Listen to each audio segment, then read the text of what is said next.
네, 두 번째 다룰 주제는 비주얼 퀘스천 앤서링이라는 걸 다루는 세 가지 웍입니다. 메인은 벤이라고 해서 바이리니어 어텐션 네트워크라고 해서 현재 지금 닙스에서 발표가 되고 있는 연구인데 일단 지금부터 다룰 주제는 비주얼 퀘스천 앤서링이라는 분야입니다. 그래서 줄여서 VQA라고도 하는데 이 VQA는 혹시 VQA도 들어보신 분이 계신가요? 한 번이라도? 네, VQA는 조금 더 계신 것 같네요. VQA가 어떤 거냐면은 지금 보시는 것처럼 AI 시스템한테 이미지를 보여주고 이미지랑 관련이 있는 텍스트 질문을 같이 줍니다. 페어로. 그럼 AI 시스템은 이미지도 이해를 하고 질문도 이해를 해서 적절한 대답을 찾아야 됩니다. 여기서 핵심이 이미지만 알아서도 안 되고 텍스트만 알아서도 안 됩니다. 지금 보시는 것처럼 그 수염이 어떤 것이 이루어졌는지 물어봤는데 사실 일반적으로 바나나로 수염이 이루어지지 않잖아요. 보시는 것처럼 항상 VQ 태스크라는 것 자체가 단독으로 질문만 보고도 답할 수 있는 문제는 최대한 지향하는 식으로 데이터셋이 구성이 되어 있는데 어쨌든 요약하면은 제목 그대로 비주얼 퀘스천 정보를 활용을 해서 앤서를 구하는 태스크라 볼 수 있을 것 같습니다. 지금 보시는 거는 앞에 영상이 몇 가지가 있는데 왼쪽에 있는 두 가지 이미지는 VQA라고 해서 이제 메인 퍼블릭 데이터셋 이름이 VQA거든요. VQA 1.0, 2.0이라는 게 있는데 이 메인 벤치마크 데이터셋이라고 보시면 될 것 같습니다. 그리고 오른쪽에 보시는 거는 최근에 비즈위즈라고 해서 이제 챌린지가 열렸는데 거기에 사용됐던 DB입니다. 이 비즈위즈 데이터셋이 굉장히 중요한 의미를 가지는데 비즈위즈 데이터셋이 어떤 거냐면은 VQA가 어떻게 쓰일지랑 굉장히 연관이 있다고 보시면 될 것 같습니다. 그래서 비즈위즈 데이터셋은 이제 시각장애인 분들한테 어떤 어플리케이션을 깔아준 다음에 만약에 생활하시다가 앞에 뭔가 궁금한 게 있을 때 그때 이제 궁금한 거를 카메라로 촬영을 하고 그다음에 궁금한 거를 음성을 녹음해 달라고 부탁을 했습니다. 수집된 결과를 기반으로 데이터를 수집한 겁니다. 그래서 실제로는 이제 뭐 시각장애인들이 음성을 녹음했지만 개인정보가 담겨있기 때문에 그 시각장애인이 말한 것들을 다 텍스트로 바꿔갖고 시각장애 촬영한 이미지와 그다음에 그때 나오는 질문을 세트로 해서 이제 답을 각가지 세트로 해서 만든 데이터셋이 비즈위즈 데이터셋이고 결국에 VQA가 당장 어디다 쓸래라고 하면 딱 나오는 분야가 시각장애인 보조라든지 그런 것들에 대해서 많이 나올 수 있을 것 같습니다.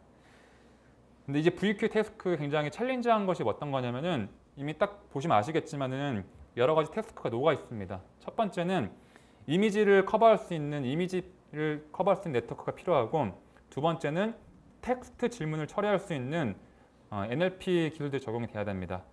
여기서 끝나는 게 아니고 이미지나 텍스트가 만약에 각각 어떤 특징으로 표현이 되면은 이것들을 이제 퓨징하는 합쳐가는 퓨징 관련된 테크닉도 필요하게 됩니다.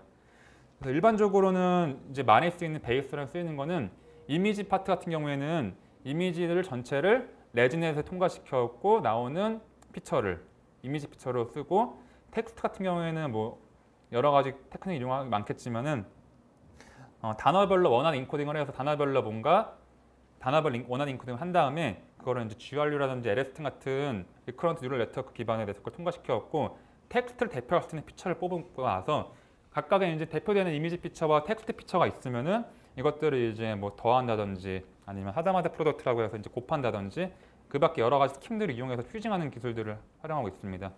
VQA를 처음에 제가 접했을 때 좀 놀라웠던 게 저는 여기서 보시는 것처럼 만약에 앤서랑 파트하는 바나나라는 거를 저는 생성을 하는 줄 알았거든요. 실제로 텍스트를 생성하는 건 아니었고 그렇게 할 수도 있지만 굉장히 이것이 너무 복잡도가 높아지기 때문에 실제로 많은 VQ 태스크는 대부분은 앤서를 랭귀지를 생성하는 모델인 게 아니고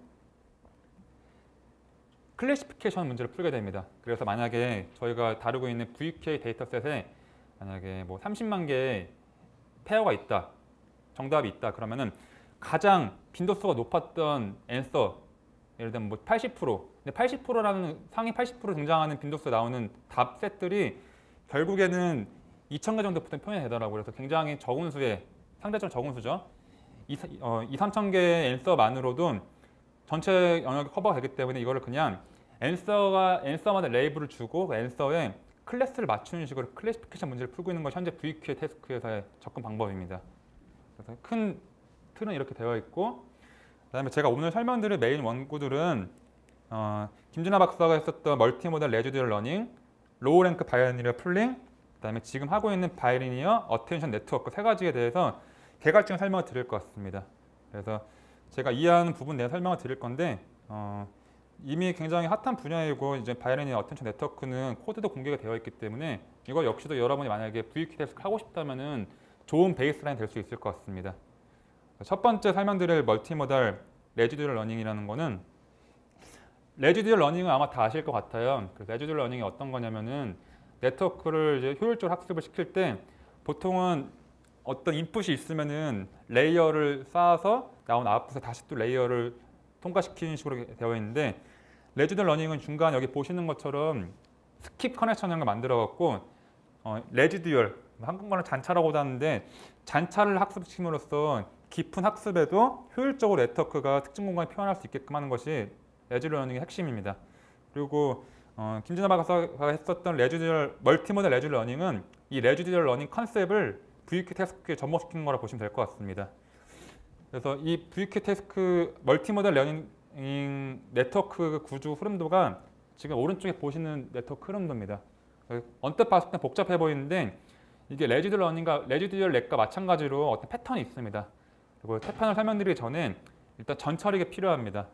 제가 아까 말씀드린 것처럼 앞서 말씀드린 것처럼 VQ 태스크는 시작부터 다 처리하는 것이 아니라 보통은 초점을 여기 말씀드렸던 퓨전이라는 파트는 퓨징 파트에다가 초점을 많이 맞춥니다. 그래서 보통 VQ 태스크에서 이미지나 텍스트를 미리 어떤 오프 더 쉘프 특징 추출기를 이용해서 벡터를 바꿔놓고 시작을 거기서부터 시작하기 때문에 마찬가지로 이런 멀티모달 레지듀얼 러닝 같은 경우에도 전 처리가 필요합니다.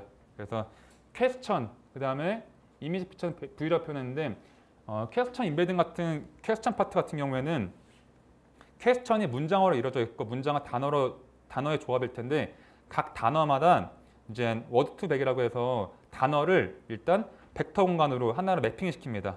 그래서 만약에 10개의 단어가 있었으면 10개가 벡터로 바꾼다고 보시면 될 것 같은데 거기서 끝나는 게 아니고 여기다가 이제 GRU 같은 리커런트 뉴럴 네트워크를 이용을 해서 현재 여기서는 리커런트 뉴럴 네트워크 제일 마지막 아웃풋만 썼거든요. 그리고 그게 의미하는 거는 만약에 센텐스, 그러니까 질문이 만약에 10개 단어로 있으면 10개를 다 통과한 마지막 센텐스 전체를 표현할 수 있는 한 가지 벡터라 보시면 될 것 같습니다. 그래서 전처리로서 퀘스천은 하나의 어떤 센텐스 레벨을 표현할 수 있는 특징 벡터 하나가 나올 거고 이미지 피처 같은 경우에는 실제로 실험에 두 가지를 썼다고 합니다. 첫 번째는 VGG고 두 번째는 레지넷인데 일단 레지넷 같은 경우에도 컨볼루션 피처를 쓰지 않고 FC 레이어의 아웃풋 사용함으로써 이미지를 전체를 포괄할 수 있는 하나의 벡터를 만들었습니다. 그럼 시작 포인트가 Q도 하나의 벡터일 거고 V도 하나의 벡터일 겁니다. Q, V가 있는 상태에서 마지막 전처리는 아까 제가 처음에 말씀드린 것처럼 앤서 셋을 다 보고 거기서 가장 빈도수가 높았던 2000개의 프레이즈를 기반으로 레이블을 매긴 겁니다. 그래서 이렇게 한 거고. 그리고 이게 가능한 이유가 VQ가 여러분이 언뜻 생각했을 때는 굉장히 제너럴한 문제를 많이 물을 걸 생각하시지만은 이거를 데이터를 만드는 과정을 살펴보면은 사람들이 많이 하는 질문이 보통 뻔하거든요. 보통 색깔 같은 거라든지 몇 명이 있냐라든지 아니면은 그래서 굉장히 카운트 문제라든지 몇 가지를 범죄화시킬 수 있습니다. 그래서 2000개 내로도 굉장히 많은 수가 커버가 되는 거고 이걸 만약에 관심이 있으신 분들 데이터셋을 보시게 되면은 앤서에 2000개가 있을 텐데 0, 1, 2, 3, 4, 5, 6, 7, 8, 9, 10 그런 게 레이블 그런 경우가 있었고 예를 들면 옐로우, 레드 그런 식으로 다양한 카테고리 앤서가 되어 있습니다. 그리고 참고로 좀 부연 설명을 드리면 앤서는 보통 평균 길이가 3개의 단어라고 합니다. 그래서 단어가 긴 게 아니고 데이터셋 만들 때부터 리던던시를 굉장히 없애기 위해서 숫자로 표현하는 건 무조건 그러니까 19이면은 영어가 아니고 무조건 숫자로 표현하는 식으로 무조건 어떤 규율이 있기 때문에 2000개만으로도 굉장히 대부분의 앤서가 커버된다고 보시는 이유가 그런 연유라고 보시면 될 것 같습니다. 이렇게 만약에 전처리를 Q, V를 벡터를 만들게 되면은 여기서 이제 중요한 게 지금 보시는 모듈에서 Q라고 생각하는 퀘스천 벡터가 리니어하고 10H 통과가 되면은 일단 논 리니어하게 특징 벡터가 나오게 됩니다. 그러면 일단 그 나온 퀘스천 벡터가 레이어를 통과하는 결과 아웃풋과 그다음에 마찬가지로 이미지 피처가 이번에 두 개의 레이어를 통과한 결과고 퓨징하게 됩니다. 퓨징할 때는 하다마드 프로덕트라고 해서 그냥 레이어를 엘리먼트 와이즈로 곱한 거를 썼는데 이렇게 해서 일단 퀘스천과 벡터가 같은 공간상에 합쳐지게 됩니다. 퓨징이 되게 되고 그렇게 나온 결과와 원래 퀘스천 이걸 통과시키기 전에 했던 원래 퀘스천과 합쳐지게 됩니다. 레지듀 러닝과 마찬가지로 이게 하나의 사이클이고 여기 보시는 거는 제가 봤을 때 세 개의 사이클이 있는 것 같아요. 그래서 세 개의 레지듀 블록으로 이용해서 세 번 하고 나온 마지막 거기다가 리니어 레이어를 하나 주고 이게 클래시피케이션 문제이기 때문에 소프트맥스 클래시파이어를 뒤에 붙여갖고 2000개의 레이블을 맞출 수 있는 클래시피케이션으로 만들었다 보시면 될 것 같습니다. 여기서 이제 시사점은 두 가지가 있습니다.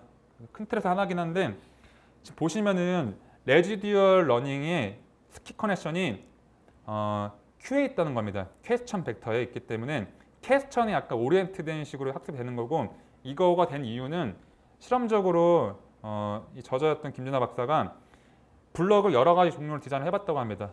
지금 잘 보이진 않으실 텐데 본문 논문을 보시면은 다양한 변화를 가진 이제 베리에이션, 얼터네티브한 이런 것들이 있는데 다 해봤을 때 지금 보시는 최종적인 결과 여기 보시는 이 네트워크가 가장 잘 나왔던 결과이고 해석을 했을 때 결국에는 앤서를 낮추기 위한 핵심 포인트는 이미지보다는 퀘스천에 있다는 거고 그렇기 때문에 단서가 퀘스천 많이 있기 때문에 퀘스천에 오리엔트 되었고 레지듀얼한 것이 잘났다는 해석을 내렸다고 합니다.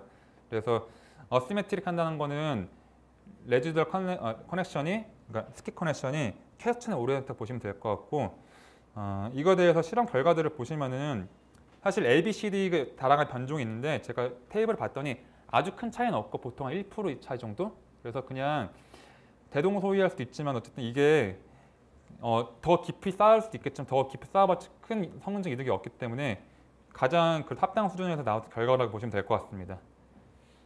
그래서 지금 설명드린 게 멀티모델 레지듀얼 러닝이고 이거는 이제 재작년에 리스트에 나왔던 논문이고 지금 앞으로 설명드릴 내용은 아이클리어 작년에 발표되었던 로우 랭크 바이리니어 풀링이라는 연구입니다. 그래서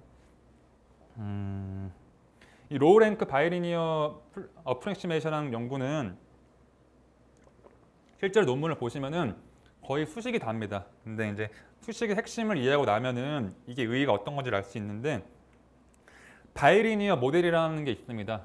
바이리니어 모델이라는 건 어떤 거냐면은 우리가 일반적으로 다루고 있는 리니어 매핑, 리니어라는 건 보통 이제 레지듀얼 같은 것도 그렇고 어떤 벡터 하나가 있고 벡터를 어떤 레이어를 통과시키면은 또 하나의 벡터가 나오는 거잖아요.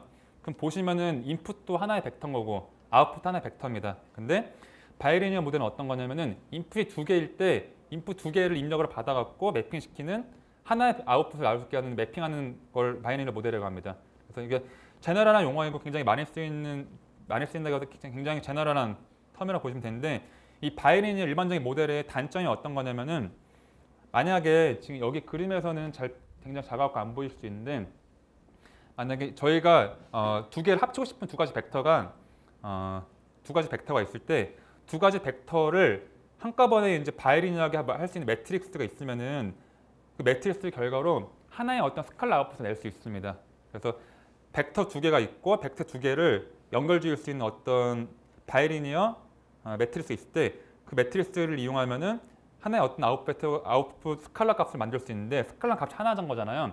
근데 보통은 저희가 아웃풋으로 하나의 스칼라가 원하는 게 벡터라기 때문에 벡터 차원의 2차원의 이제 아웃풋을 내기 위해서는 좀 전에 설명드렸던 그 중간에 있던 바이리니어를 하기 위한 리니어 매트릭스가 3차원이 돼야 됩니다. 그렇기 때문에 굉장히 차원이 커진다는 문제가 있습니다. 그래서 이거를 좀 보완하기 위해서 중간에 두 개의 벡터를 연관지을 수 있는 그 매트릭스를 로우 랭크 팩토라이제이션을 풀어갖고 약간 복잡도 낮춘 경우가 있는데 이거 역시도 랭크는 낮아지지만은 여전히 3차원의 벡터가 필요하다는 단점이 있습니다. 3차원의 벡터라는 게 두 개를 묶을 수 있는 바이리니어 레이어를 말씀드리는 건데 김진아 박사가 제안했던 거는 3차원은 너무 크다. 그래서 2차원의 조합을 풀자고 제안했던 거고 핵심 모듈은 굉장히 간단합니다. x, y라는 두 가지 벡터가 있을 때 x를 통과시킬 수 있는 2차원의 벡터 u V라는 벡터, 2차원 벡터를 통과시켜 나온 결과 그 아웃풋이 이제 또한 아웃풋이 벡터가 나오는데 이 두 개를 하다마드 프로젝터에서 이제 멀티 엘리먼트 와이즈로 멀티플리케이션 시켜갖고 벡터 하나를 조인트하게 됩니다. 그리고 나온 결과에 대해서 한 번 더 리니어 매핑 2차원 매트릭스 하게 됩니다. 그래서 원래는 순서대로 보면 3차원의 매트릭스 하나가 큰 게 하나가 필요했었고 그거를 좀 복잡 낮추기 위해서 3차원의 로우 랭크 두 개의 로우 랭크 3차원 벡터가 필요했다면은 김진환 박사가 제안했던 로우 랭크 바이너리 풀링은 3개의 2차원 벡터, 2차원 매트릭스로 이걸 근사했다고 보시면 될 것 같고 성능 역시 굉장히 잘 나왔습니다. 그래서 의의는 복잡도 낮췄다는 거고 지금 보시는 것처럼 굉장히 심플한 모듈이라고 보시면 될 것 같습니다.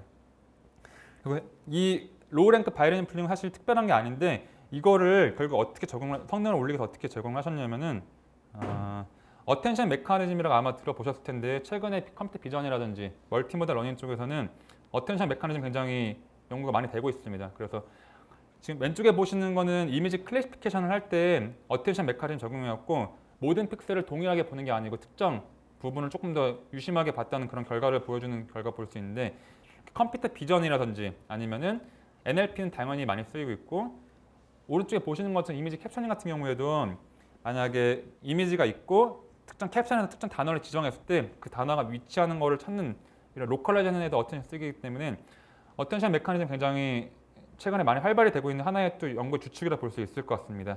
그리고 이 어텐션 메커니즘에 이제 아까 말씀드렸던 그 로우 랭크 바이너리 풀링을 적용한 네트워크가 지금 나오는 이 결과물입니다.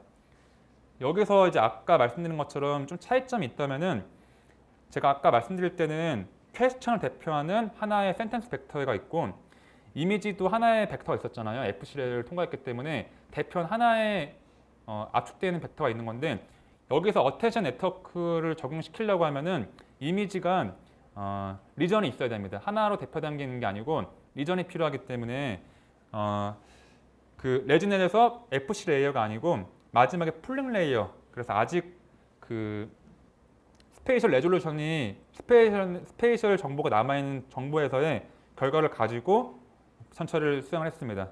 그래서 지금 보시는 것처럼 V 같은 경우에는 결국엔 14 곱하기 14 XY 위스 하이트고 2048은 차원의 디멘션의 개수겠죠. 14 곱하기 14 곱하기 2048의 벡터를 시작으로 다음과 같이 이제 아까 말씀드렸던 로우 랭크 바이너리 풀링이라는 걸 이용을 해서 접목을 시켜갖고 성능을 냈습니다.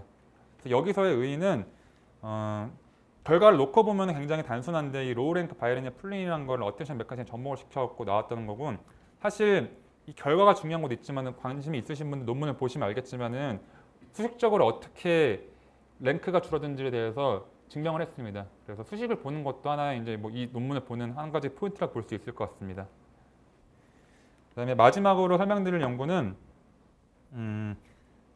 바이너리 어텐션 네트워크라는 겁니다. 해당 연구로 지금 니스에 발표 중이고 이거 외에도 올해 9월 달에 바이너리 어텐션 네트워크를 기반으로 BGEZ 챌린지라고 해서 아까 제가 말씀드렸던 BGEZ 데이터에서 챌린지가 열렸어요. ECCV에서. 거기서 이제 저희가 준우승했던 연구인데 여기 들어갈 때 메인 메커니즘 어차피 이제 벤이라고 하는 바이너리 어텐션 네트워크이기 때문에 그게 어떤 식으로 돌아가는지에 대해서 설명을 드리겠습니다. 그래서 여기서 이제 이 벤이라고 하는 바이너리 어텐션 네트워크의 오브젝티브, 목적은 어떤 거냐면은 워드와 비주얼 컨셉의 인터랙션을 고려할 수 있는 게 있다면 좋겠다는 것이었습니다. 지금 제가 발표해드렸던 흐름을 보시면은 아마 생각이 드셨을 수도 있는데 제일 처음에는 퀘스천과 벡터가 하나의 벡터로만 나왔습니다. 그리고 두 번째 웍에서는 이제 벡터 그 이미지 파트는 하나의 벡터가 아니고 공간 정보가 남아있는 스페셜 레저상에 있는 그런 풀링 레이어 벡터를 사용했습니다. 근데 아직까지는 퀘스천 벡터가 센텐스 레벨로 이제 하나의 대표된 벡터를 표현이 되고 있는데 실제로 그 질문에 있는 퀘스천 벡터 퀘스천 같은 경우에는 여러 개 단어가 조합이 되어 있기 때문에 여기서의 핵심 목적은 각 단어와 이미지와 각 리전이 어떻게 매핑이 되는지에 대해서 상호작용을 모델링 하겠다는 것이 이제 이 벤의 목적이었습니다. 그리고 약간의 좀 차이점이 있다면은 기존의 보통 어텐션 네트워크 같은 경우에는 이미지를 그리드로 나눕니다. 이미지를 이렇게 보시는 것처럼 그리드로 나눠갖고 격자로 쪼개서 그 리전을 그냥 그리드로 쓰게 되는데 이 해당 웍에서는 최근에 이제 스테이트 오브 더 아트 퍼포먼스를 내고 있는 오브젝트 디텍션 피처라는 걸 이용을 해서 그걸 활용을 했습니다. 그러니까 어떤 말이냐면은 전 처리를 할 때 그 GRU 같은 거를 써보신 분은 알겠지만은 센텐스 레벨로 캡처를 주게 되면은 각 단어별로 히든 스테이트가 있습니다. 그 히든 스테이트를 피처 벡터를 그대로 활용하는 게 지금 what, color 이런 식으로 문장이 있을 때 각 단어별로 벡터를 다 전처리를 해서 얻고 그러니까 센텐스 레벨이 아니고 각 단어별로 중간에 특징 벡터를 구하고 이미지 리전 같은 경우에는 그리드 방식이 아니고 패스트 RCN 같은 기반의 디텍터를 기반으로 유의미한 의미가 있다고 생각하는 리전별로 피처를 뽑은 겁니다. 그래서 여기 왼쪽에 보이는 이미지가 빨간색은 1이라고 써 있는데 1번, 2번, 3번 리전 이런 식으로 보통 적게는 뭐 10개부터 많게는 50개 정도의 이미지 리전이 나오게 되는데 각 그 리전별로 특징 벡터를 나와서 만약에 디텍터의 결과가 만약 30개의 바운드 박스가 있으면은 30개의 피처 벡터가 있으면 보시면 될 것 같습니다. 그래서 다시 정리를 하면은 이 벤 같은 경우에는 핵심은 단어들과 그다음에 이미지 리전들의 상호 관계를 추론할 수 있는 모델링을 하는 거고 이걸 하기 위해서 바이리니어 어텐션 맵이라는 것을 만들었습니다. 그리고 지금 보시는 건 바이리니어 어텐션 맵의 결과물입니다. 보시면은 빨간색일수록 연관성이 깊은 거고 파란색일수록 연관성이 좀 낮은 것입니다. 보시면은 각 단어별로 각 리전과 어떻게 연관이 있는지를 이 맵을 통해서 이제 해석을 할 수 있습니다.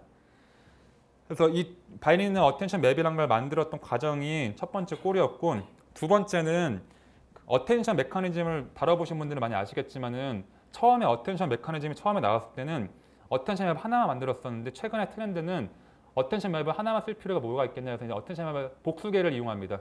그래서 여러 개의 어텐션 맵을 활용하는 사례가 요즘 많이 있는데 여러 개를 쓰면 당연히 이제 계산이 복잡해지겠죠. 그래서 계산 복잡도를 높이지 않으면서 복수계의 어텐션 맵을 어떻게 활용할지에 대해서 레지드 러닝을 이용해서 이 문제를 풀었습니다. 그래서 이 두 가지로 요약을 할 수 있고 앞에서 보시는 것이 전체의 흐름도입니다. 그래서 이걸 하나하나 디테일하게 설명드리기는 좀 어려울 것 같고 전체적인 큰 그림을 설명을 드리면은 일단 오른쪽 스텝 2는 무시하시고 스텝 1만 보시면은 바이리니어 어텐션 맵이라는 걸 보실 수 있습니다. 바이리니어 어텐션 맵을 구하는 과정에서 지금 노란색 맵이 있고 녹색 맵이 있는데 지금 이 상황은 어떤 상황이냐면은 두 개의 어텐션 맵을 활용하는 경우를 볼 수 있을 것입니다. 여기 좀 더 설명을 드리면은 그 질문 같은 경우에는 이제 what is the mustache made of 이런 식으로 단어가 나올 텐데 단어가 만약에 7개였으면은 저기 표현에서는 지금 얘가 한 번에 보시기가 어려울 수 있는데 그 심볼이 의미하는 게 저 로 같은 경우에는 단어의 개수라고 보시면 될 것 같고 K는 각 단어별로 특징 차원의 개수입니다. 특징 차원이라고 보시면 될 것 같고 그다음에 파이 같은 경우에는 이미지 리전의 개수, 바운딩 박스의 개수로 보시면 될 것 같습니다. 그리고 K, 그 오른쪽에 K 같은 경우는 공통된 차원이기 때문에 역시 그 이미지 피처의 차원 개수로 보시면 될 것 같은데 지금 파란색에 지금 뒤에 가려갖고 일부러 안 보이는 것들이 있는데 그 파란색이 의미하는 거는 단어 개수만큼의 특징 벡터 만약에 10개의 단어가 있었으면은 10 곱하기 K만큼의 벡터 차원에 있는 매트리스가 있는 거고 그 다음에 이미지 같은 경우에는 만약에 5개의 리전이 있으면은 잠시만요. 꺼진 것 같아.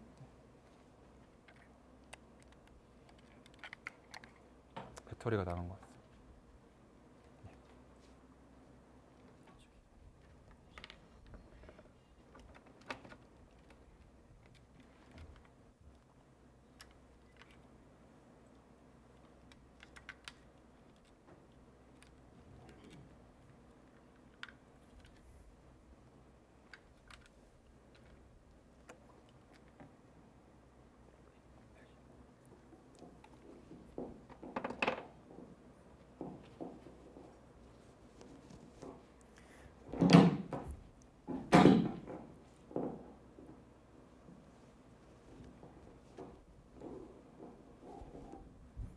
네, 그래서 지금 보시는 것처럼 파란색에 프리트렌드된 걸로 이제 미리 뽑아놓은 전처리를 얻은 로 곱하기 k 차원의 벡터가 퀘스천 벡터가 있고 그다음에 이미지로부터 얻은 파이 곱하기 k 차원의 벡터가 있을 때 그 사이에 저기 무지개 표현으로 표현되는 게 이제 러너블하게 학습이 될 수 있는 레이어거든요. 그래서 무지개 색깔로 되어 있는 레이어랑 퀘스천 벡터랑 엘리먼트 마이즈를 멀티플리케이션 하게 됩니다. 그러면은 똑같은 차원의 뭔가 퓨징되어 있는 벡터가 나올 텐데 그렇게 나온 결과와 그다음에 이미지 피처, 그러니까 VTY라고 표현한 이거를 매트릭스 곱을 시키게 되면은 어텐션 맵을 구할 수 있습니다. 그러니까 어텐션 맵은 로 곱하기 파이, 그러니까 단어의 개수와 그다음에 이미지 이전의 개수만큼의 차원의 매트릭스가 되겠죠. 그래서 이렇게 어텐션 맵을 구한 다음에 어텐션 맵을 나오면은 지금 이제 스텝 2로 넘어가시면은 그 퀘스천 벡터와 이 어텐션 맵과 그다음에 원래 있던 그 이미지 피처의 세 가지를 매트릭스 연산을 통해 갖고 하나의 벡터를 만들게 됩니다. 그러면은 지금 여기서 이건 나중에 궁금하시면 수식을 보시면 아실 텐데 여기 시커먼색으로 되어 있는 것이 이 세 가지의 결과입니다. 뭐 참고로 이게 매트릭스 곱이 아니고 중간 연산이 포함되어 있는데 수식을 보시면은 결과적으로 이 세 가지를 조합시키면은 하나의 벡터가 나오는 게 나올 수 있고 이 벡터를 원래 있던 이미지, 그러니까 이미지가 아니고 지금 퀘스천 벡터인데 퀘스천 벡터의 차원만큼 리피트를 하게 됩니다. 그래서 차원을 똑같이 만들어줘 갖고 복사를 해서 더해줍니다. 그러면 새로운 이제 퀘스천 벡터가 되는 거거든요. 이런 식으로 해서 약간 트릭을 써서 중간중간에 어텐션 맵을 만들고 어텐션 맵과 얘네들을 조합해 나온 결과물과 얘가 차원이 다른데 이 차원을 이 벡터를 복사를 시킨 다음에 복사를 하고 얘를 합쳐는 식으로 레지듀얼 컨셉 이용해서 하고 다시 어텐션 맵 하는 식으로 해서 이런 식으로 여러 개의 네트워크를 덧셈 연산을 하고 중간에 매트릭스 연산을 적게 들어가기 때문에 좀 스마트하게 약간 레지듀얼 컨셉을 이용해서 복수계의 어텐션 맵을 활용할 수 있는 네트워크 제안다고 보시면 될 것 같습니다. 이거 역시도 관심이 있으신 분들은 그거를 보여드리는 약간 플로우 다이어그램인데 이게 지금 아까 말씀드렸던 이 플로우를 대표하는 그림을 보시면 될 것 같고 하나하나 매핑은 관심이 있으신 분들은 논문을 보시면 될 것 같습니다. 실험 결과를 말씀드리면은 VK 굉장히 이제 활발히 되는 분야이고 VK 벤치마크 데이터셋이 1.0과 2.0 두 가지 버전이 있는데 2.0으로 요즘 성능 평가를 많이 하게 됩니다. 거기서 이제 싱글 모델은 굉장히 제일 잘 나온 소타의 결과 나왔던 걸로 제가 알고 있고 이거 외에도 이제 여러 가지로 어텐션 맵의 개수를 바꾼다라든지 아니면은 지금 여기 보시면 왼쪽에 있는 테이블 같은 경우에는 벤 1, 벤 2, 뭐 벤 10인데 그 숫자가 의미하는 거는 어텐션 맵의 개수입니다. 그래서 그때 이제 차이점을 보시면 될 것 같고 기존에 나왔던 소타 모델, 유니터리 어텐션이라든지 코어 어텐션 이런 네트워크와 비교했을 때 성능이 더 잘 나온 것을 확인할 수 있습니다. 그다음에 그래서 결국에는 이 VK라고 하는 2.0 벤치마크 데이터에서 굉장히 성능이 잘 나와서 소타 수준에 나왔기 때문에 이제 성능을 입증이 됐고 결국에 저희가 VK는 제가 아까 말씀드렸지만은 클래시피케이션 태스크인데 클래시피케이션 하기 전에 본질은 서로 다른 이미지와 텍스트를 연관짓는 겁니다. 그 코어 메커니즘 이용해서 조금 다른 태스크 적용한 결과가 지금 보시는 그림입니다. 이건 어떤 거냐면은 이미지를 보여주고 이미지랑 연관된 캡션을 같이 보여줍니다. 그리고 만약에 지금 왼쪽에 보시는 것처럼 이미지와 캡션이 있을 때 특정 단어를 만약에 머신한테 만약에 A 거리라는 걸 만약에 알려주면은 A 거리의 위치, 바운딩 마스를 찾아야 되는 태스크인데 지금 보시면은 실선 파란색은 해당되는 A 거래인 거에 프리딕션 결과인 거고 그다음에 점선 파란색은 그라운드 트루스 리전을 보시면 될 것 같습니다. 그래서 이 태스크는 결국에는 이미지랑 텍스트의 얼라인을 맞추는 태스크이고 기존의 클래시픽과 다르게 이제 본질은 이미지랑 텍스트 연관짓는 점에 똑같지만은 다른 태스크인데 여기서 굉장히 좋은 성능을 보였던 결과를 확인할 수 있었습니다. 그래서 오늘 메인을 설명드릴 발표 내용은 여기까지고 여기에 이제 제가 연구 주제와 같은 설명을 많이 드렸었는데 혹시 일단 벤에 대해서도 혹시 궁금하신 부분이 있나요 혹시? 벤이라든지 아니면은 꼭 벤이 아니더라도 오늘 제가 강의를 진행했던 부분에 궁금하신 점이 있거나 아니면 저도 올해 1월까지는 대학원생이었거든요. 그래서 아직 회사원인 게 아직 익숙하진 않은데 회사에서 뭐 리서처라든지 그런 거에 궁금하신 부분이 있으면 제가 어떤 것은 답변을 드리겠습니다.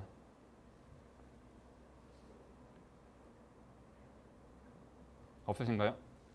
네, 그러면은 발표를 마치겠고 혹시 이후에라도 제 이메일 여기 적어놨는데 여기 이메일을 궁금하신 분들은 논문 관련된 건 아니면 뭐 다른 병원에 대해서 궁금하신 분 설명을 주시면은 답변을 드릴 테고 그다음에 뭐 나중에 지금은 아니겠지만은 채용 관련된 과정 궁금하신 부분이 있으면은 제 이메일을 통해서도 괜찮고 아니면 잡스.sktbrain.com이라는 도메인이 있습니다. 여기에 또 궁금하신 부분에 대해서 설명을 문의를 주시면은 답변을 드릴 수 있을 것 같습니다. 발표 들어줘서 감사하고 제가 슬라이드를 원래 처음에 들었던 거랑 조금 수정을 했어요. 그래서 수정된 버전에 대해서는 다시 이제 전달을 드리겠습니다.